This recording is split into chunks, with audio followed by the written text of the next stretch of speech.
Selamat malam teman-teman Bakudaya. Selamat bergabung di IG Live kita hari ini. Mbak Pepi sudah join kembali. Oke. Karena udah ada beberapa yang join, aku serahkan kepada Mbak Pepi dan Mbak Reni. Alright. Thanks. Selamat malam semua. Yuki. Selamat malam semua ya. Selamat malam Mbak Reni, Kiki. Thank you untuk Kiki sudah membuka live kita malam hari ini ya. Oke. Topik kita secara umum tentang apa ini Mbak Ren?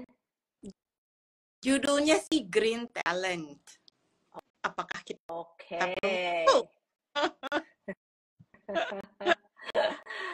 Topiknya sangat menarik sekali ya.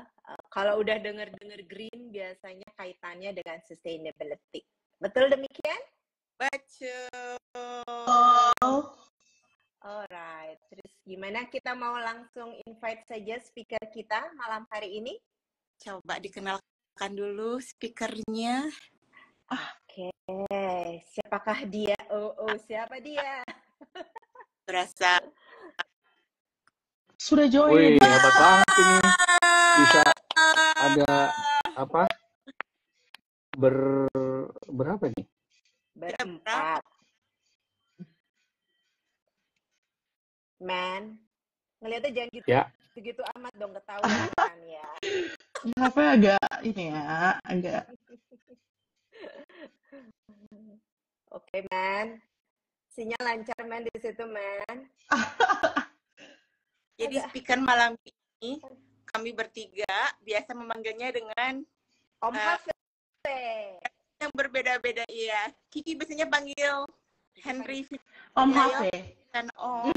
Aku. Om, gimana dong?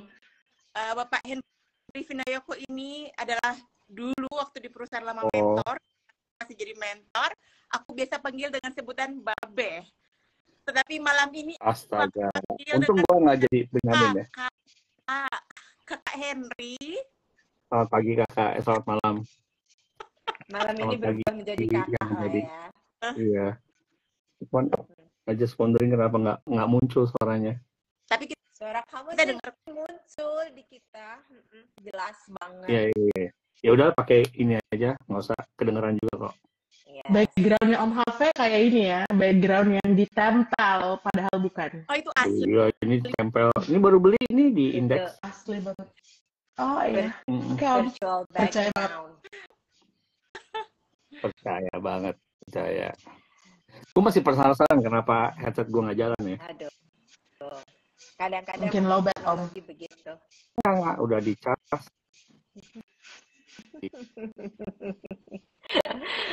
Aduh, pakai baterai apa? Baterai. Sinyal. Iya. Yes.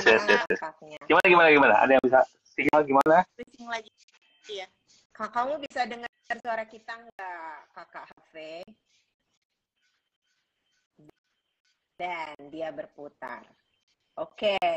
Jadi Mbak Ren, Kakak Hafe ini dipanggilnya apa aja? Sama Kiki Om, sama aku Babe. Jadi sama Mbak Pepi tadi di awal sempat panggilnya Man Hafe. Aku beda-beda juga Kiki kan. Iya. Kiki. Ya. Reni Ranger. Pepi Cepos. Nah, tuh di komplit lah sudah. Beda-beda keperluan lah. Ya. Nggak ada nama benernya ya. Nggak ada nama benernya. Itu bentuk panggilan sayang dan kedekatan kita gitu. Tapi aku suka sih, jago banget sih bisa berempat begini ya. Keren banget sih. Bisa. Iya. Jadi itu bentuknya bisa lurus gitu, bukan begini gitu ya. Perfect. Punya banyak waktu dia ngulik. Dan dia di belakangnya bukan tempelan dindingnya dicat merah loh. Dia justru. Canggih bener. Bisa. Oke. Ya. Terus Ya, gimana? kan Cerita apa malam ini? kita mau ini nih, kita mau ngobrol-ngobrol santai tapi berbobot. Biasa lah. Teman-teman Bakudaya nih ingin mendengar pendapatnya seorang Hafiz. Tema kita kan malam ini judulnya Green Talent. Nah, kalau berbicara green, saat ini kan biasanya terkait atau biasa dikonekkan dengan sustainability. Nah, mau bertanya nih, pendapat seorang Hafiz, sustainability itu apa sih? Coba seorang Hafiz menjelaskannya seperti apa? Bahasa gampangnya tuh ini kiamat yang ditunda. Padahal kiamat itu pasti datang. Ngeri kali. Oke. Jadi ini tergantung perspektif, sebenarnya tergantung perspektif. Kalau perspektifnya, ini aku juga bukan orang yang kompeten banget untuk ngobrolin ini gitu ya. Namun dalam kurun waktu mungkin ya kapan ya, 2016 itu udah hampir 15 tahun, 20 tahun terakhir. 2006, hampir 20 tahun ya. Hampir 20 tahun terpapar dengan isu ini. Nah, pada saat di korporat, perspektifnya adalah bagaimana korporat itu tetap bisa melangsungkan kegiatan bisnisnya. Maka pendekatannya adalah dengan triple bottom line atau melihat dari faktor bagaimana perusahaan tetap jalan dan mendapatkan keuntungan ekonomi, namun dalam proses berjalannya tidak tetap menghiraukan terkait sama masyarakat, terkait sama employee dan juga customer. Dan yang terakhir adalah kalau mereka terkait sama extraction, maka setiap material itu kan pasti membutuhkan setiap barang yang dijual itu kebanyakan adalah barang yang diperoleh dari hasil bumi atau hasil alam. Nah, itu juga perlu diperhatikan. Nah, kemudian dalam perjalanan ke sini dan konsep tersebut kan sebenarnya lahir setelah ada komitmen dari United Nations terkait sama SDGs, Sustainable Development Goals. Sebelumnya mungkin Millennium MDP ya, Millennium Development Goals, MDGs. Kemudian menjadi SDGs yang disetujui oleh banyak negara. Dan itu perspektif adalah bahwa seharusnya tidak ada ketimpangan antara negara-negara yang menjadi anggota. Ya, kesini-sini terakhir ada lagi cerita tentang ESG yang dari perspektif pemegang saham atau investor. Ini lagi ada yang masak nasi atau gimana nih, atau feedback suara ya? Ada nasi goreng situ ya mungkin. Ada berbunyi. Jadi ada yang bunyi, ada feedback. Ya, ada feedback. Enggak apa-apa. Lanjut aja. Nah, kemudian dari sisi investor, dia perlu meyakini bahwa uang saya taruh di perusahaan atau bisnis yang benar, gitu, bisnis yang mengelola tata kelolanya dengan baik. Makanya mulai dari environmental, karena tanpa environmental ini menjadi sesuatu yang menarik buat si investor.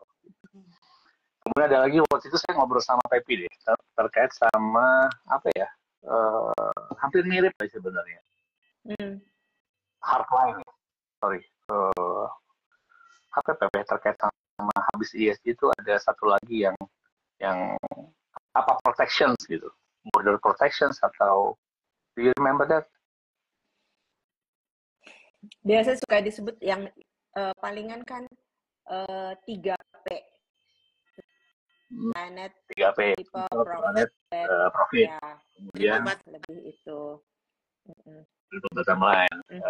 Terus ada lagi satu lagi, kalau nggak tahu, waktu itu saya ngobrol sama Pepi, ada Pepi kenal sama border protection nggak atau apa gitu, lupa istilahnya ya, istilah buzzword baru gitu ya. Tapi ujung-ujungnya sama kayak marketing, semua tentang buzzword. Ada CRM, ada customer experience, ada ambush, ada whatever gitu lah. Banyak sekali istilah-istilah yang baru. Tapi ujung-ujungnya kembali lagi bahwa yang disecure adalah human, tentang manusia, tentang manusia. Ya, kembali lagi. Bisnis tidak akan bisa jalan kalau tidak ada manusianya. Ya kan? Bisnis itu tidak bisa jalan kalau nggak ada customersnya, which is manusia juga yang beli dan membayarkan. Bisnis tidak bisa jalan kalau manusia alamnya juga udah distinktif atau udah habis, apalagi mau dijual.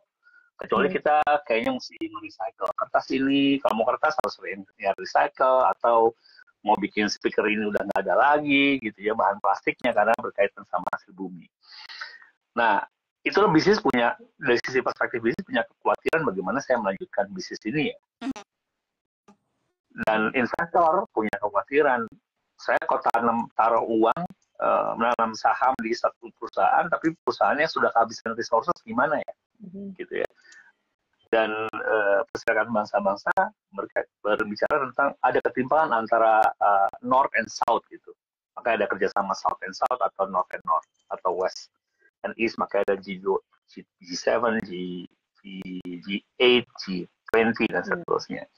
Itu bagian dari menuju ke keseimbangan baru. Menurut aku ya, Jadi ya sama kayak misalnya ini salah hal yang berkaitan sama politik. Kalau politiknya tidak dikelola dengan baik, juga masyarakat yang tinggal di satu kota juga tidak merasa nyaman. Either nerimo ataupun apakah mungkin kalau Indonesia lebih banyak nerimo atau ya sudah gitu. Itu sih. Kembali ke semua tentang manusia. Alright. Sebenarnya jadi kalau berbicara tentang sustainability, ujung-ujungnya adalah sebenarnya sustainability dari the business itself. Sustainability atau gimana? dari people. Kalau people yang nggak ada, nggak akan ada bisnis. Bisnis terjadi kan kalau ada yang memberikan supply sama demand dan membutuhkan. Kalau manusianya tidak butuh, ya tidak terjadi bisnisnya. Adanya barter. Atau manusia harus memenuhi kebutuhan sendiri. Iya kan? Kalau nggak ada alamnya juga, saya mau nanam padi di mana, udah nggak ada tanah lagi, udah dipakai semua buat bangunan.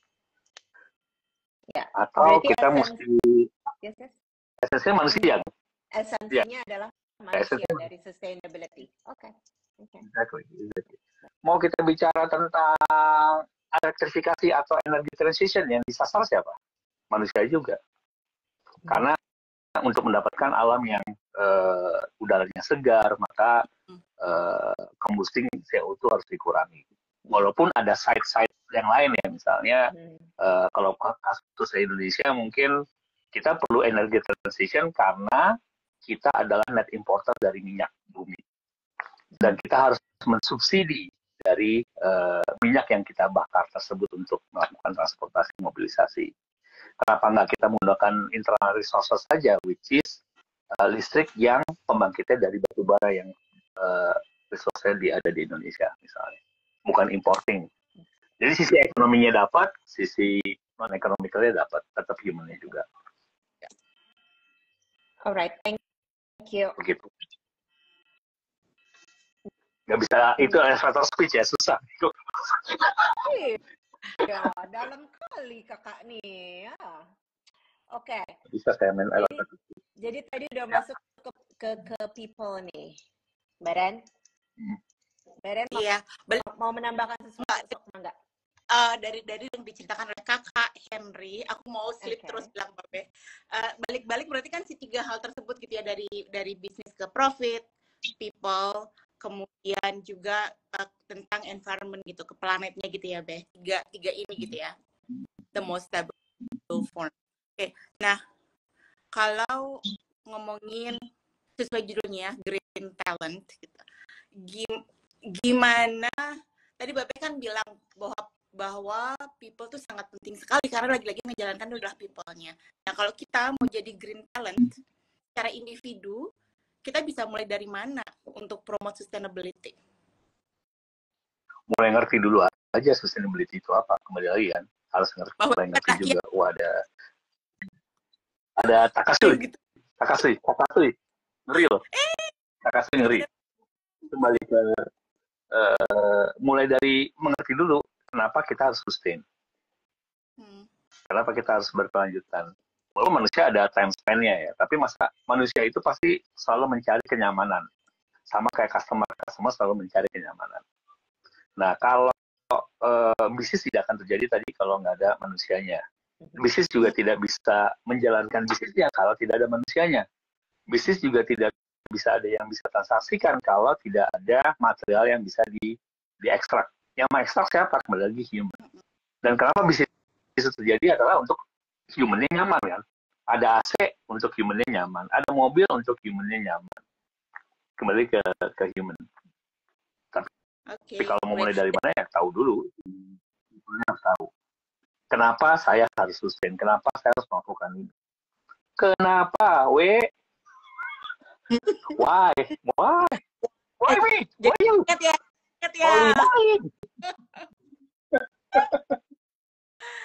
Oke, ini ada kaitannya nggak sih dengan delivering tomorrow?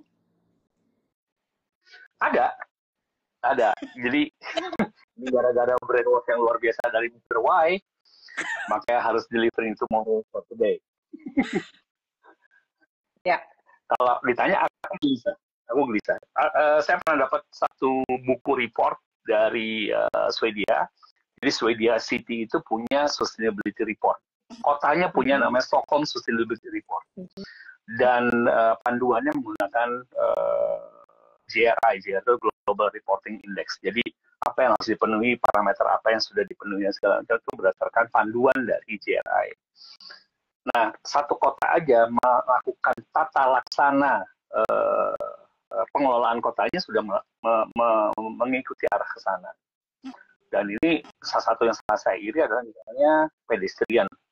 Pedestrian adalah tempat livable kan. Kalau kita bicara orang Indonesia itu satu pasti naik motor. Naik motor kemana? Ke perusahaan ke minimarket. Yang dibelanjain apa? Makanan cemilan. Cemilan dilihat nggak ingredientnya apa? Enggak, dimakan aja. Terus lagi balik lagi. Kenapa dia naik motor? Karena tidak ada pedestrian. Gitu kan. Ya, lagi-lagi yang bikin ya. Kenapa yang lagi-lagi yang bikin apa kebijakan? Ya. SDG UN. Nah, di salah satu SDG 17 goals-nya SDGs itu ada terkait sama aku lupa nomor berapa, tapi yang jelas dia bicara tentang infrastructure kalau nggak salah. Industry innovation and infrastructure. Right. Berarti ini tugas dari kebijakan gitu ya, pemerintah dalam hal ini. Pemerintahnya dikelola oleh siapa? Oleh human kan. Kalau human yang nggak ngerti bagaimana ngelolanya kan susah. Ya. Ya. Ada nomor SDGs nomor 9 nama Industry Innovation and Infrastructure. Nanti di dalam atau ada lagi nomor 11 Sustainability City and Communities. Nah, Sustainability Cities itu kalau masyarakatnya tidak pernah berjalan kaki, yang apalagi yang usianya sudah cukup gitu, cukup berumur, maka di-require untuk tidak berlari tapi berjalan kaki kan. Kalau kotanya nggak punya pedestrian, gimana mereka mau berjalan kaki? Semuanya nyambung ya, interconnected. Nyambung sekali kata. Nah, jadi jangan kadang-kadang aku ngeliat beberapa WA group suka bingung, apa bedanya triple bottom line, apa bedanya ESG, apa bedanya SDGs, how dibikin ruwet gitu, padahal ujung-ujungnya is human. Ini hasil ngobrolan aku sama Mbak Umu sih. Begitu. Nah, kalau sorry Mbak Pepi, go ahead. Oke, kalau berbicara tentang human, tentang people-nya. Jadi kan banyak nih ya, dirinya sendiri harus ngapain, itu satu. Kemudian lembaga atau institusi yang mengelola negara ini, apa yang dia bisa lakukan untuk para manusia, gitu kan? Nah, sebelum yang lebih luas deh, dirinya dulu sendiri. Tadi Mas Hafe bilang bahwa yang penting ngerti dulu deh kenapa kita harus berkelanjutan, kenapa kita harus sustainability. Nah, untuk bisa ngerti itu, apa yang harus dia lakukan? Jadi kan agar kita punya tips and tricks yang clear, setiap orang yang mendengarkan live malam ini atau nanti recordingnya bisa memetik sesuatu dan dia bisa do something, start from themselves gitu. Nah, itu apa yang bisa dilakukan? Satu, tadi kan mungkin adalah mengerti dulu sustainability ya. Kemudian nanti mungkin ada kaitan, menurutku sih ada kaitan sama spiritual ya. Jadi what's the essence, kita mau ngapain gitu loh di dunia. Oke. Ada Mbak Elizabeth. Masuk spiritual. Sadis. Spiritual, jadi ada faktor spiritualnya pasti. Dan aku rasa di semua buku agama ada cerita ini.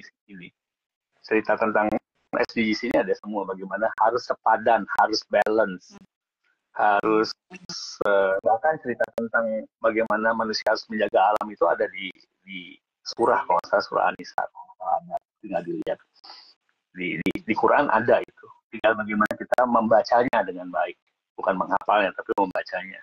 Nah, kalau membaca pasti ngerti. Jadi menurutku bagaimana interkoneksi dan analogi ini bisa kita ambil ke konteks hari ini, ya. Kita PBB nungguin tentang life below underwater, climate actions, life on land, gitu ya. Peace, justice, and strong institutions, nggak perlu. Tapi cukup baca buku agama, terjemahkan dalam konteks hari ini, spiritualnya. Banyak kan bisa belajar dari, jadi menghubungkan apa yang diomongin sama worldwide, apa dunia, apa yang diomongin sama investor, apa yang diomongin sama bisnis, itu ya memang begitu. Bisnis bahkan Indonesia tuh kalau nggak salah akan masuk lagi dalam proses atau sudah masuk ke Organization Economic Development Forum. Jadi negara-negara negara-negara untuk bicara tentang transparansi.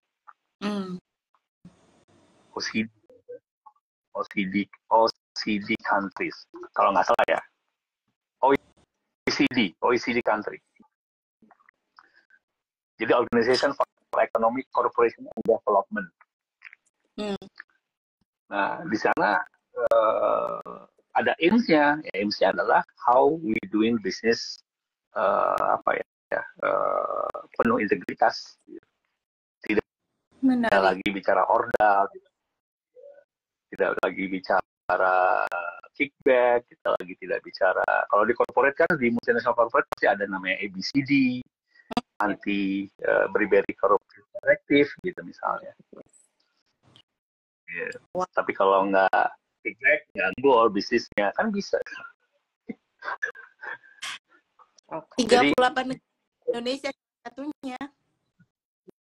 Exactly. Dan kita sign kan kalau nggak salah. Harusnya sih udah sign, setauku ya. Begitu. Mbak ini tadi mau nanya apa? Mau nggak? Tadi ngomongin tentang OECD, Economic Cooperation and Development. Tadi aku lihat itu. Dan Indonesia belum sih kalau udah dilihat di sini 38 negara. Menarik. Kalau kaitannya kembali, kalau misalnya dari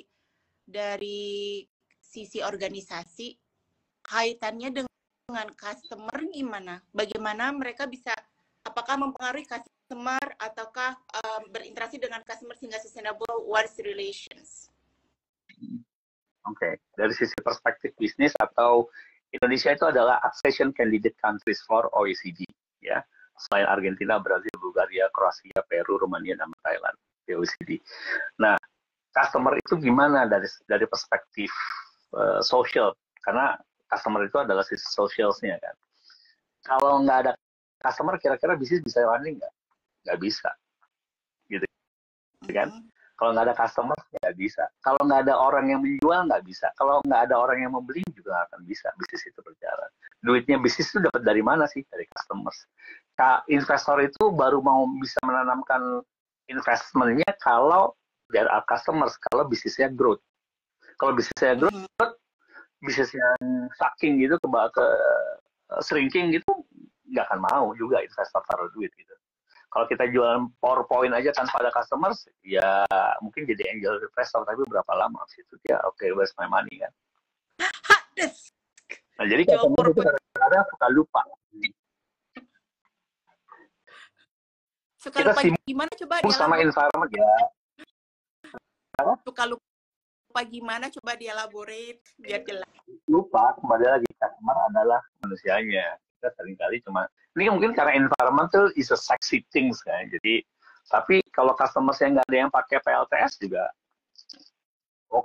terus customer yang assess PLTS masih terlalu mahal, kemudian polusinya masih belum inline, investmentnya terlalu panjang, baru sekitar 20 tahun baru balik modal ya, kata customer, I'm not doing it. Gitu. Atau bicara tentang mobil listrik, kita want to change, tapi dari sisi perspektif government, kata government, aku mau reduce subsidi BBM, agar aku tidak perlu mengeluarkan dana dari APBN untuk beli BBM lagi, atau membayar subsidi tadi. Kata rakyatnya, aku nggak mau transisi ke mobil listrik, karena mobilnya masih terlalu mahal, nggak make sense. Gitu kan, belum lagi ada persaingan bisnis juga dari yang mesin sama listrik gitu. Ya, Mbak Gitu. Gimana, Pep?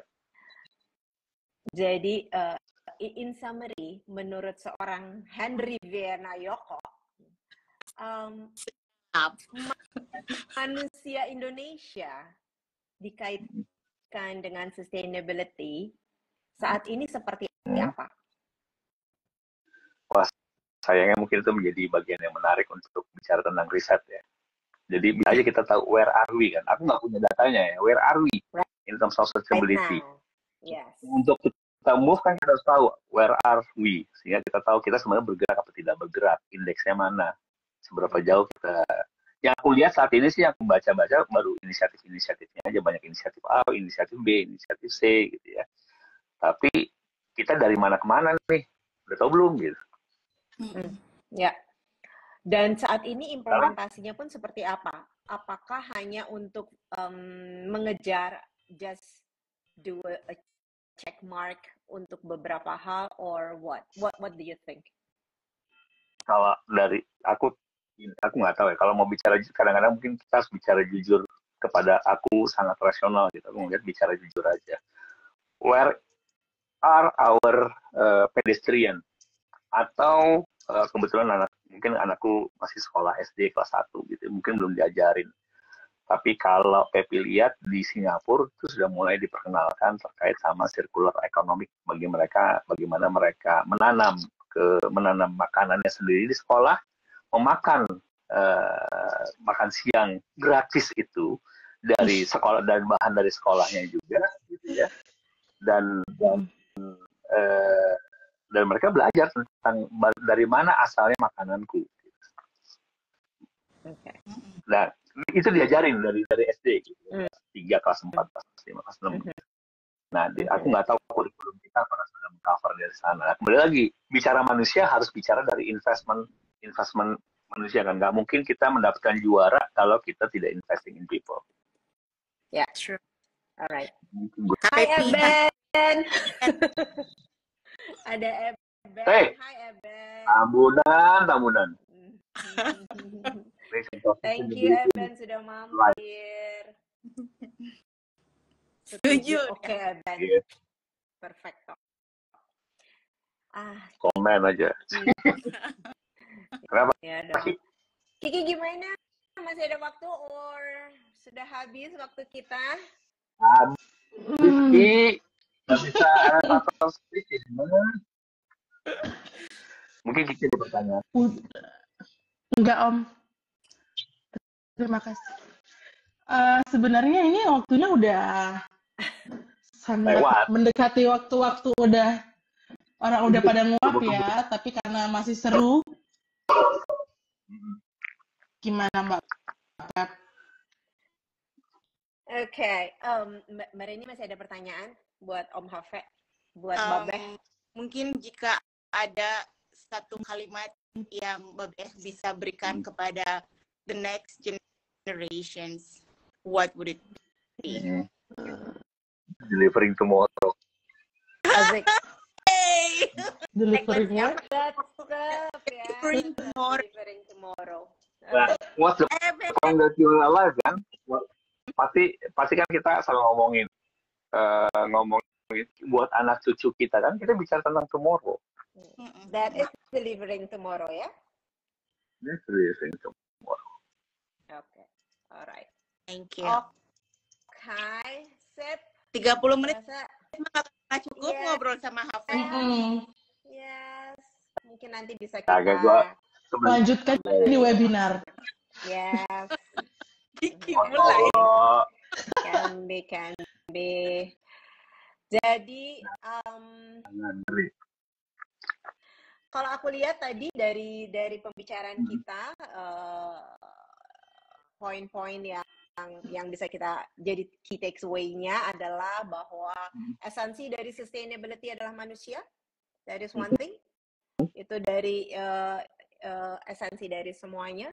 Kemudian si manusia ini biar bisa ready terkait dengan sustainability adalah dia harus memahami sustainability itu apa. Kemudian itu juga pasti akan terkaitkan dengan dari sisi spiritual. Spiritual, ngeri kali ini kakak. Dalam kali kakak hari ini mainnya ya. Filsafat. Bisa dilihat integritinya juga di sana. Dan yang terakhir adalah jangan lupa delivering tomorrow. Ben, sehat-sehat juga ya. Aku pikir itu ya esensi dari kita. Demikian kakak Hafiz? Iya. Alright. Tuh. Ben, sehat-sehat ya, Ben. Gitu. Yang waras, Ben, yang waras. Waras. Kasmani ya. Alright, kalau kayak gitu, kayaknya thank you so much kakak Hafiz. Aku serahkan kepada Thank you Kiki. semuanya. Kiki untuk ditutup. Thank you semuanya. Terima kasih. Terima kasih Om Hafiz, Mbak Pepi dan Mbak Reni. Terima kasih. Terima kasih. Selamat membaca. Selamat membaca. Baik. Oh, Iya. masih ada yang baru join padahal. Baiklah. Terima kasih banyak kepada yang sudah hadir semua ya. Nanti kita ketemu lagi di IG Live berikutnya. Dan Terima kasih semuanya. IG Live ini juga akan ada di YouTube. Jadi nantikan aja buat teman-teman yang agak ketinggalan tadi bisa diakses di YouTube-nya Bakudai. Alright. Bye. Sampai